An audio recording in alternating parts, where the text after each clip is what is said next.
This is a Film Stories original podcast. When you make decisions for your company, you look for the no-brainers. And if you have a lot of mailing to do, Stamps.com is the ultimate no-brainer. Mail checks, invoices, documents, and everything you need to keep your business running.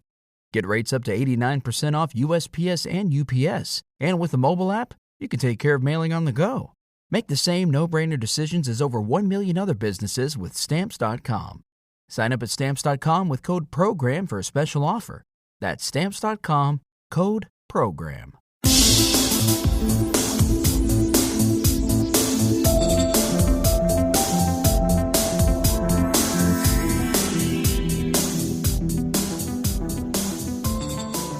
Welcome back, everyone, to the Xcast. The truth is in here. I'm your host today, Carl Sweeney. I'm deputising for Tony Black, who's unwell. I think it's all the strenuous defending of Chris Carter online. It's taken out of his immune system, sadly. But he'll be back with you soon. But I'm here today with Clara Cook. Hello, Clara. Hi, Carl. Well, we've got the privilege of discussing one of the most divisive episodes, possibly, that the X-Files has ever produced, because we're here today to get some listener feedback on My Struggle 3, the first episode of season 11 of the X-Files. And I think the plan is we're going to do this for every one of these new episodes. So we're going to get some listener feedback before we're done with them, before we move on to the next one. And I think what Tony did was he put the call out on Twitter and Facebook for some feedback, for some responses. And I know you can't see it, Clara, but I can promise you the mailbag is bulging. So I'm looking forward to getting into it. But before we do, overall, what were your thoughts on My Struggle 3? So I don't think I enjoyed it as much as other people did. I mean, I didn't dislike it hugely. I disliked My Struggle 2 a lot more. The one I disliked the most was My Struggle 1. I struggled to find the themes in it that other people saw in it. Like, I struggled to find the themes of I could see that Chris Carter was trying to say something, but I felt like it was very heavy-handed and not very subtle, and I struggled to find the sort of searing commentary on today's world and today's government and today's exploits of power. So I have to say I didn't enjoy it that much. I think also partly because I felt the treatment of Scully was slightly misjudged. I struggled with that a little bit. Yeah, well, I can assure you that does come up in this listener feedback, so we'll dive into that a bit more deeply quite soon. But, I mean, I did like the episode. I didn't necessarily expect to in advance, because it got a bit of a critical drubbing beforehand, but I actually felt this was a bit of an improvement on My Struggle 2. I think it was a big step above the first My Struggle. I agree with you. I thought the first one was not very good at all. I mean, I would by no means claim it as a classic episode.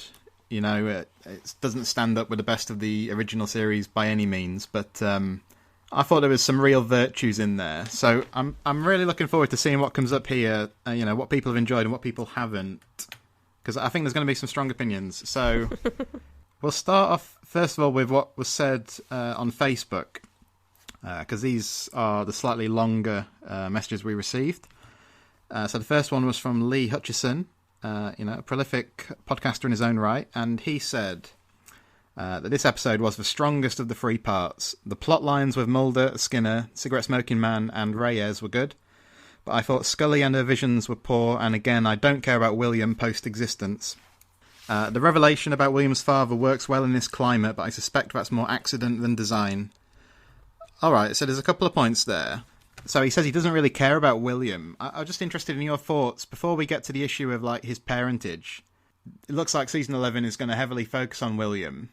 I mean, are you happy about that, or would you have liked that storyline to stay in the past? How do you feel? I'm not unhappy about the idea they're going to talk about William. I kind of agree with Lee in the sense that I hope he doesn't dominate the entire season 11.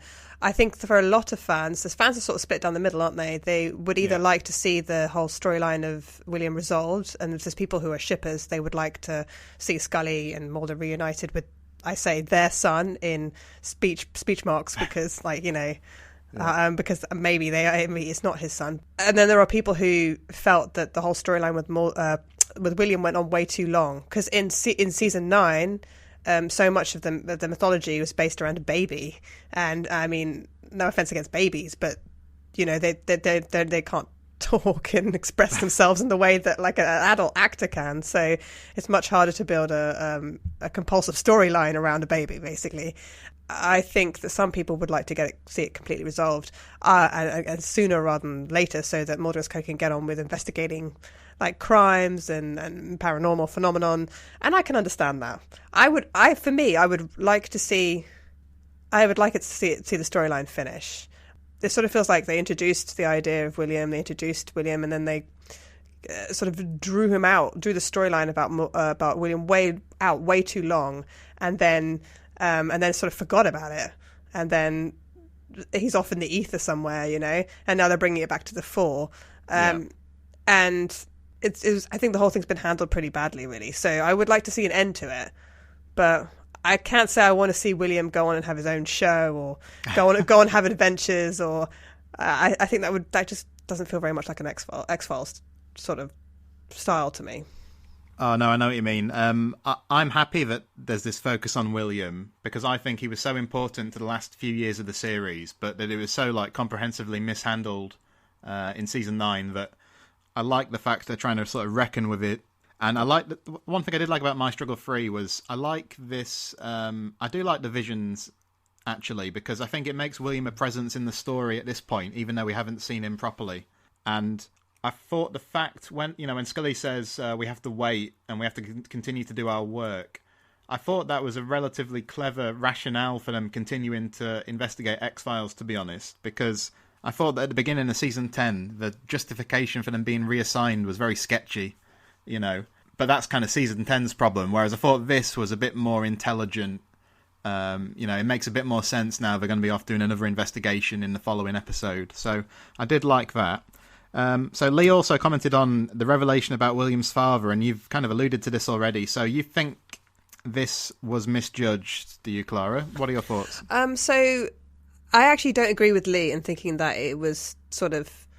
He sort of implies that it's accidental, doesn't he? That it accidentally fits in with today's climate in terms of, like, we're talking about, obviously, the revealing of sexual harassment and assault in Hollywood, and actually across lots of different industries.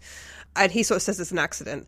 I don't think it is an accident. I think that Chris Carter put it in there deliberately, probably to allude to that. And I think he probably thinks he's making some sort of point about powerful men using their power in corrupt and harmful ways, particularly towards women. And there is a legitimate point to be made there about the Western society and how that happens. But it's coming after a whole bunch of scenes in which Scully has not only been in a car crash, but she's had seizures and been in a hospital bed, but also been like strangled, and had to be rescued. And we've seen a lot of episodes over the years in which her health has been compromised. And I think the idea of cigarette smoking man artificially inseminating her, or whatever he did, without her permission, so I would say against her will, it's just too much, really. It's and the way they filmed it, so that they show a shot of him putting. I mean, they didn't film it for this episode. I know they cut it out, but they edited it though deliberately like that from Anna Me. They show him putting his gloves on, and then the next thing they show her, waking up in a bed and confronting him, and the way that cigarette smoking man's face sort of looks at Skinner when Skinner's like, "Who is the father?" He sort of has this kind of cartoonish smile. It gives him this kind of creepy cartoonish smile, like it's my son, it's my child. I think that Chris Carter did that deliberately. I actually think it's a lie. I don't think it's a truth. I don't think it's truth. But just even putting the lie out there, putting the idea out there, I mean, you're going to piss off a big percentage of female fans, I would think. It's the idea to any woman of being assaulted in that way when you're unconscious and something's done to you that way, especially something very intimate and private, to do with your reproductive organs, is a pretty creepy idea. So Chris Carter has to sort of write it in a way that either Scully can somehow get agency from this, like she can somehow go forward and rectify this situation by having revenge on cigarette smoking man, or that it's a lie. Do you know what I mean? It's like it's quite a scary, upsetting thing to put out there and then not really deal with it for several episodes. No, I do agree with that. I'm curious to see what's going to happen there, because I think one of my other concerns is that there are so many kind of balls up in the air with these mythology episodes that it seems possible to me that such a kind of important plot point could end up kind of getting lost in the mix, because there'll be like half a dozen other storylines kind of going on around it. And I think if that is the case, I think you do have to question, the logic of pulling this move. Having said that, that's kind of an issue for the future in a certain sense. We kind of have to take it on trust at this point. And I think there's a big divide between fans who are willing to wait and see and those who aren't, isn't there? So on a surface level, I mean, I thought that scene between Skinner and the Smoking Man was very well played, and I thought all through My Struggle 3, there was this kind of creeping sense of dread that was quite well sustained, actually. So when that scene played out as it did, it kind of intensified that, I thought. So just on a pure surface level, I thought it worked, but it's got some really troubling implications going on. I mean, I do agree with you. I think that Skinner said one line, about how the scene does really work, and Skinner said one line which I really loved, which I wish somebody had said to the cigarette smoking man before, which was you really get off on this, don't you? Yeah. And I thought somebody should have said that to him before, because he does get off on it. He enjoys. He says it's about about saving the elite, or it's about originally it was about saving the humans from the aliens, but actually I think he loves it, doesn't he? Oh yeah. Yeah. And I agree with you that ultimately it may well turn out to be a lie, and I think the episode kind of points to that in a couple of ways. But we need to wait and see how it's handled, don't we? I mean, this is going to come up again and again in this feedback, so let's proceed, and we can always return to this topic. So the next one was from Paige Schechter, obviously who's been on the Xcast now a couple of times. And I've just slightly abridged Paige's message here because it was a bit long, but she says, my overall impression was very positive. I thought it was the best revival episode that doesn't have the word weremonster in it to date, as well as the best Chris Carter and mythology episodes in quite some time. The car scene between Skinner, Reyes and Cancerman was a highlight, and it's heartening to see that one of my own biggest concerns, the alleged Reyes betrayal, just might get addressed.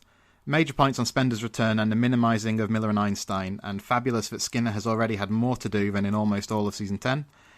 But as it's a Chris Carter episode, it has its flaws. Mulder's constant voiceover would be more annoying if it didn't fit his hubris. Although I appreciate the concept of William influencing what Scully does, having her leave the hospital only to crash her car seemed like lazy writing. The shoving match between Mulder and Skinner came off as awkward, and the killing of Scully's attacker seemed unnecessarily violent. And she has a couple of other comments, but she comments on the scene we just discussed, and she says she doesn't quite understand the panic. We have a whole season to work through, and it certainly fits the X-Files mould.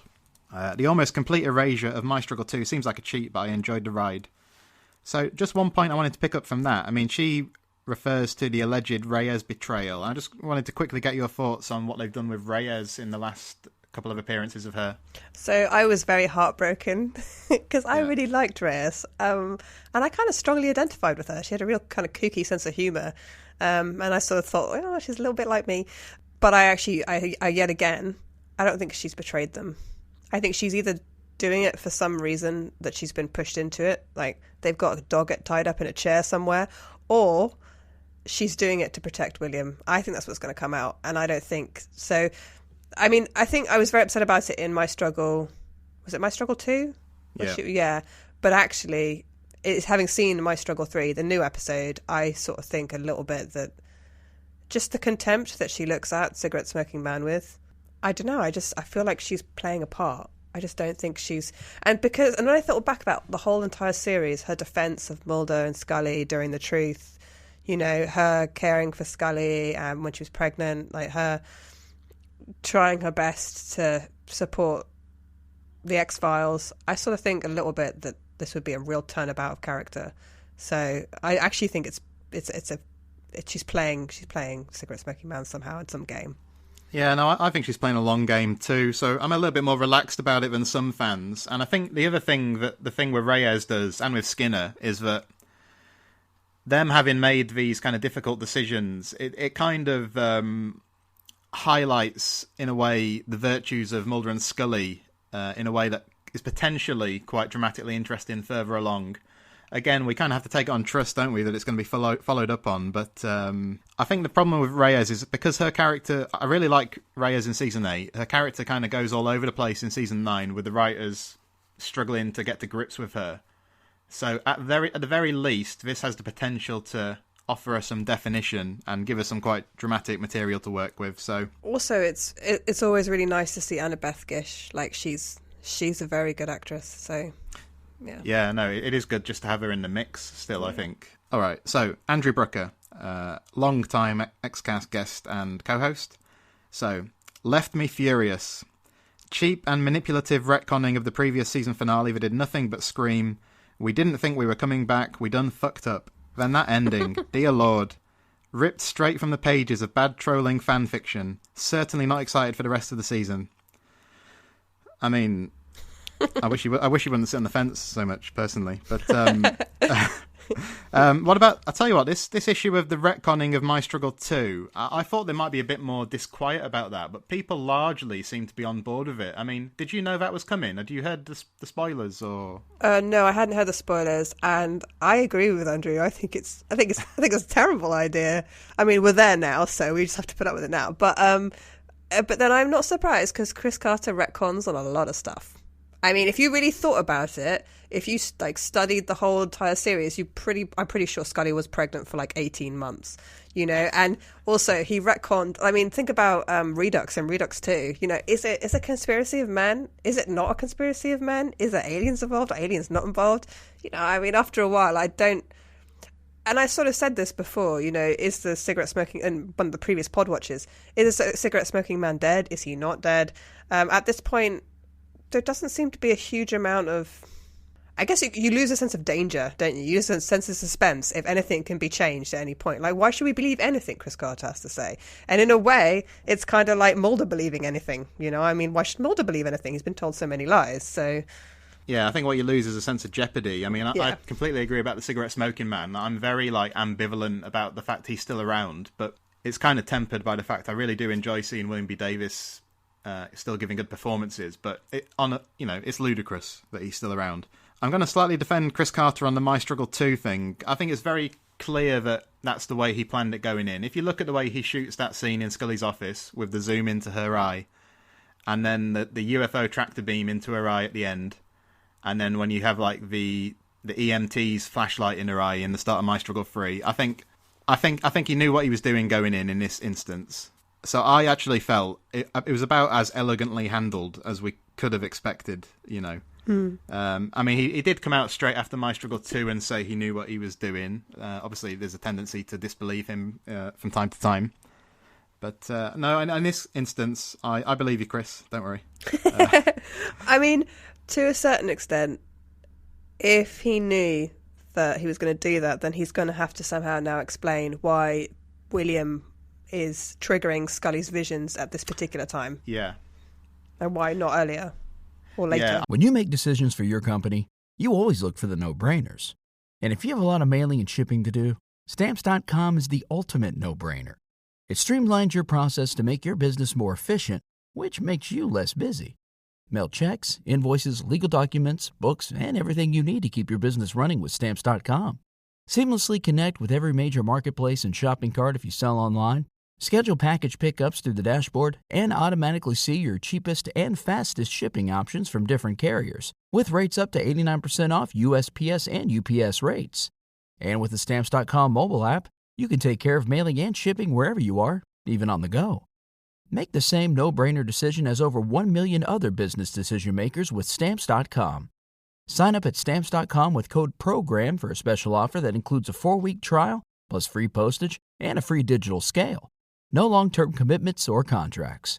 That's Stamps.com, code PROGRAM. I'm wondering if he's kind of come of age or, whatever Spender gave him has worn off or, something like that. But, I mean, we might well find out later on.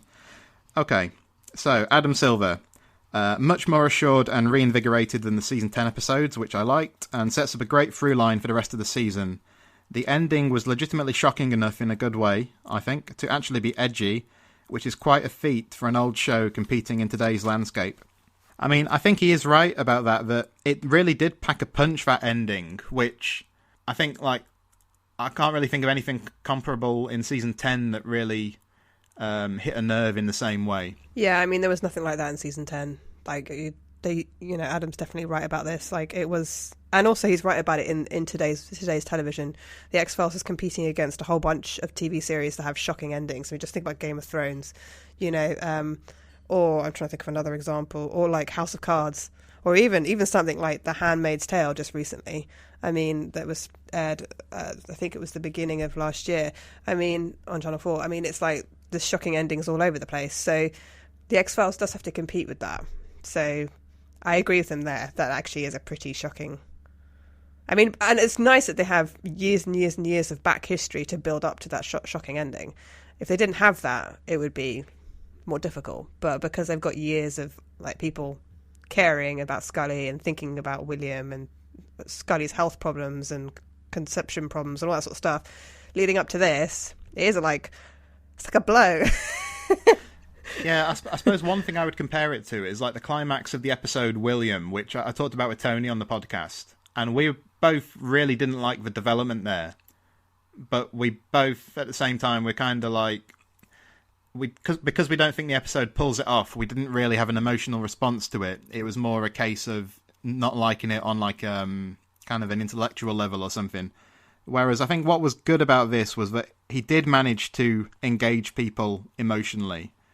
So I think in a certain way that speaks to the fact he pulled it off quite well, if that makes sense. Yeah, and we wanted to do that. Like I said, it's edited, you know, to make it as creepy as possible.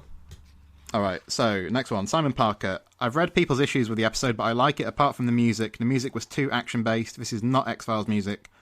I think even with the subpar writing, if the music was more relaxed, more X-Files, then it wouldn't seem half as bad. By having this rush music, it all seems rushed, when if you look at overall the episode, it was no more fast-paced than a typical mythology episode. I mean, I thought the music was suitable for the kind of story it was, and I feel the same way about the music in episode 2, actually. What do you reckon? I didn't really notice the music a huge amount, to be honest, because I was sort of struck with the zooming camera effects and also the fast-paced like editing and the voiceovers. So, but I know what he means, though. It was a bit overwhelming at times. But this isn't the first time the X-Files has been overwhelmed by its own soundtrack. So I'm quite forgiving when it comes to the music. I think, especially if there's action, you're trying to make it as dramatic and exciting as possible. So sometimes the music can be a bit overwhelming. I think for me, it was probably the voiceovers more, the fact that, and weirdly why Mulder was speaking in like retrospect. In his voiceover, he's speaking in the past tense. I'm like, is he relating this after the event? Like, what's going on? Well, yeah, there is a fan theory that he is relating it to William somewhere further along the line, and we'll find out how it all ties together in My Struggle 4. I mean, I don't necessarily subscribe to that myself, but we shall see. All right, let's crack on. We've got a couple more from Facebook. Jim Meyer says, all exposition through dialogue, not good. And Matt Conrad says, I enjoyed the hell out of it once I understood what was going on.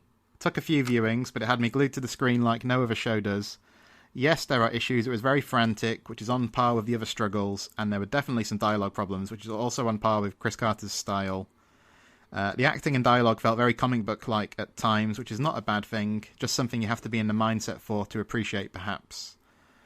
He says, I was never a particular fan of the Williams storyline or the very convoluted mythology, but this is gripping me, and I'm very interested in seeing how it turns out. Could also just be that it's new X-Files, but I want more. More. In terms of the dialogue, I mean, there was some dodgy dialogue, and the voiceovers were kind of extraneous, like you said, but I actually felt overall, compared to My Struggle 2, which was kind of an exercise in cramming the words alien DNA into a script as many times as possible, I thought the dialogue here was a bit of a step up, to be honest. So in a lot of episodes, I mean, we forget, but a lot of episodes, because we just did the pod watch, we'll know this, a lot of episodes of the X-Files do have exposition dialogue that is clunky, that explains something. I mean, every time they investigate a case, Mulder has to explain it to Scully with slideshows and everything. And the reason why he's doing that is because the audience has to know what they're going to be investigating. And this reminded me a little bit of Redux and Redux 2. So there's a lot of exposition in that, where people are relating stuff to somebody who would either already know or they're sort of saying it because they're telling the audience. And I actually do think that's sloppy writing. I think it's sloppy writing across the board. I don't think it's just with the X-Files. I think it's sloppy writing in any TV show or any film where one character basically tells another character, a huge, long spiel or story so that the whole audience can know exactly what's going on, in a situation where these two characters wouldn't be talking to each other like that. However, I sympathise with Chris Carter because he has 1 hour at the beginning of a short run series. I mean, you know, it's much bigger than Series 10, but it's not that much bigger than an average X-Files series from the past. And he's got 1 hour in which to get the audience up to speed, introduce new ideas, and explain to everybody what's going on. So I think the reason why the dialogue is clunky is because he's just hugely ambitious about what he wants to achieve in an hour. So I can't say that makes massively great entertaining viewing, though. I mean, will I be watching My Struggle 3? Will it be my go-to episode to watch again and again? I don't think so. But it got the point across. I now know what's going on, kind of. Sort of. And I do want to find out more. So it's going to make me watch other episodes, which I think is kind of what he wants me to do, right? So... Yeah, I think his style, it kind of lapses into this kind of like weird reportage thing. And I think at times it works and at times it doesn't. And sometimes it works on a line by line base. You know, sometimes a line is good followed by a terrible line. You never know how it's going to go. I'm kind of a bit more sympathetic to it because I think I appreciate the ambition and I'm willing to overlook certain things that really irritate other fans, I think. Like the voiceovers annoyed me and they definitely could have been taken out. But I didn't have this kind of visceral response to them that I've seen elsewhere, you know. But anyway, let's head to Twitter then, and let's run through a few of these quickly. So, Michael Black said, I really enjoyed the episode. The twist, as sickening as it is very fitting with the Syndicate's treatment of women. I was very impressed with Bill Davis. He is still a great actor, and I agree with that. I thought his performance was very good. What would you say then to the issue of this being very fitting, you know, all these themes, mistreatment of women, medical rape, and so on, are all things that occur in the original run of the X-Files. So what do you say to the argument that it's kind of thematically appropriate? I mean, how do you feel about that? He's right. It is thematically appropriate. I think that the Syndicate's treatment of women is horrendous. I think that, even characters who weren't necessarily abducted have been... I guess Cassandra was abducted, but I would say even characters that we've seen in the show repeatedly, we've heard about people being abducted and treated and experimented on, and then we've seen it like with Marita, with Cassandra, with Scully, and then all the people that were supposedly abducted with Scully who've since died of cancer. It's awful. Yeah, it's terrible. I agree with him. I think the problem is, how far do you go with it? Like, I mean, we are now in season 11, you know, it's 25 years later.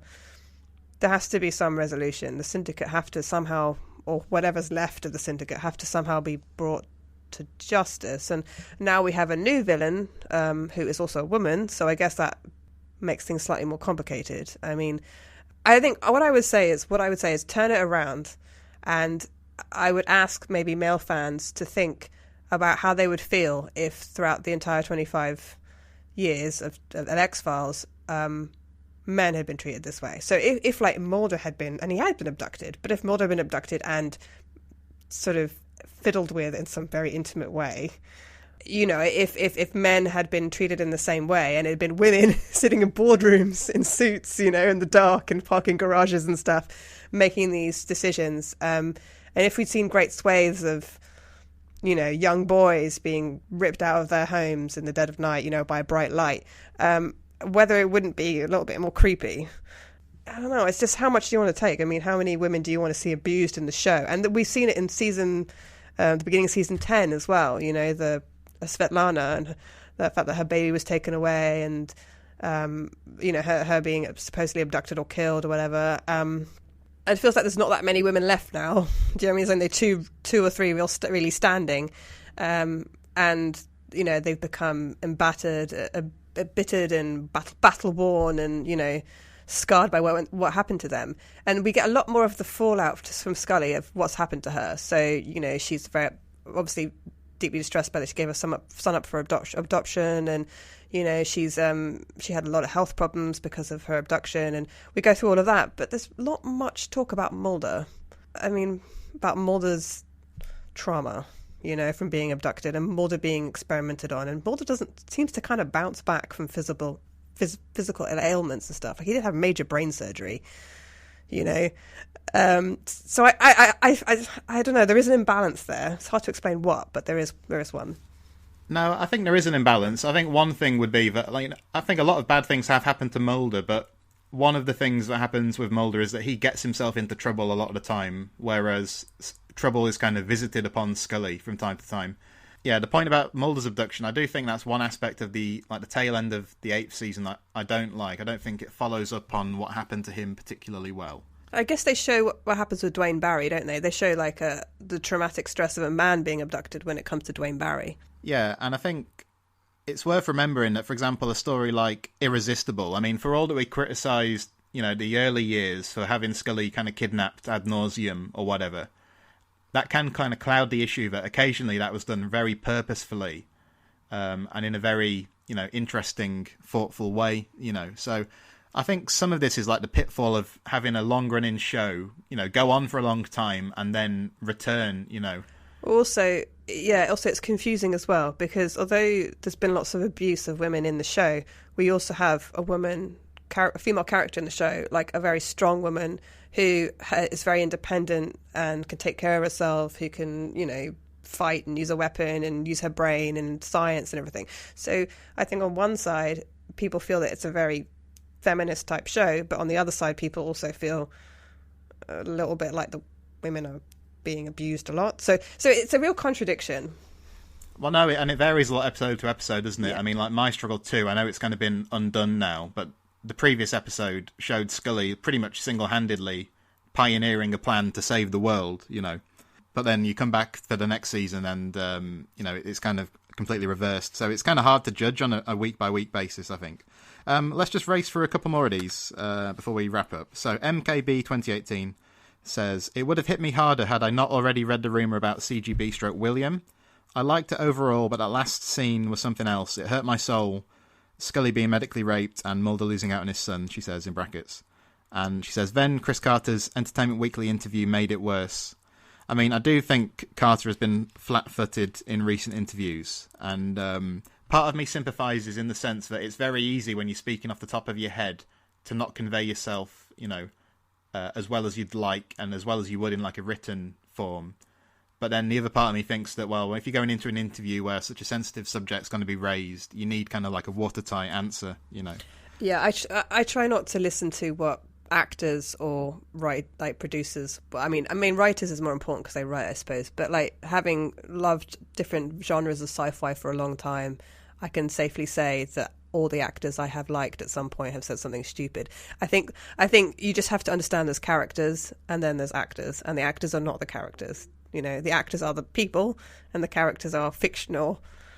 Do you know what I mean? And Chris Carter himself is primarily a writer. He's not necessarily, I would say, the most... A spokesman. Yeah, he's not a spokesman. And I can see why people get upset at his comments, but I also think he's never really been good in interviews. In fact, all three of them have never been good in interviews, like David Duchovny, Gillian Anderson, and Chris Carter. And that's because they're not supposed to be interviewed.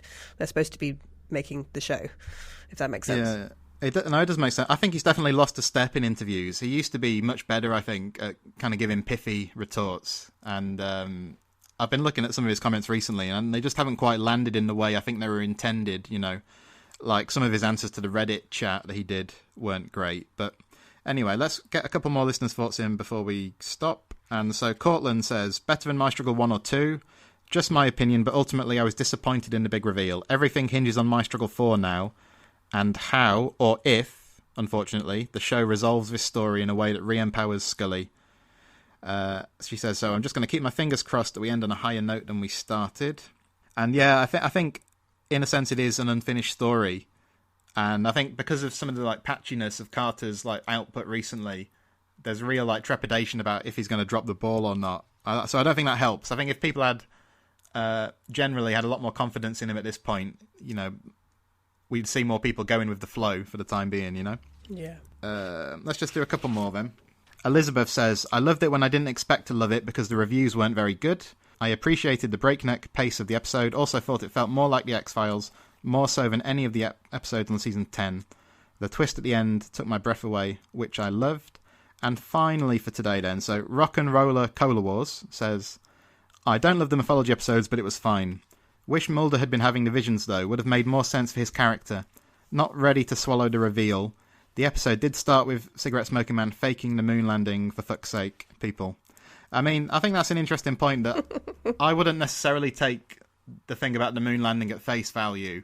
And then, of course, we had the tagline changing from I want to believe to I want to lie. So I just caution people to be very careful about believing a word that comes out of the Cigarette Smoking Man's mouth, to be honest. So as in the moon landing did actually happen, it's just the Cigarette Smoking Man is making everyone think the moon landing didn't happen because he's speaking. Like Musings of a Cigarette Smoking Man, like that episode is like CSM from Frohiki's point of view.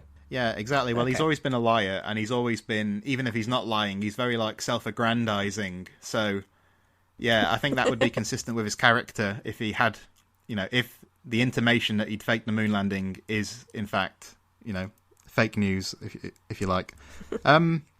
Clara, anything else on My Struggle 3 you wanted to bring up before we finish up for today? No, that's it, I think, yeah. Cool. I'll just say sorry to anyone who did reply that I've not been able to read out your response, but I would encourage you to submit some feedback on episode 2, which is this. And our coverage of this begins tomorrow on the podcast, and Clara and I will be back to discuss it.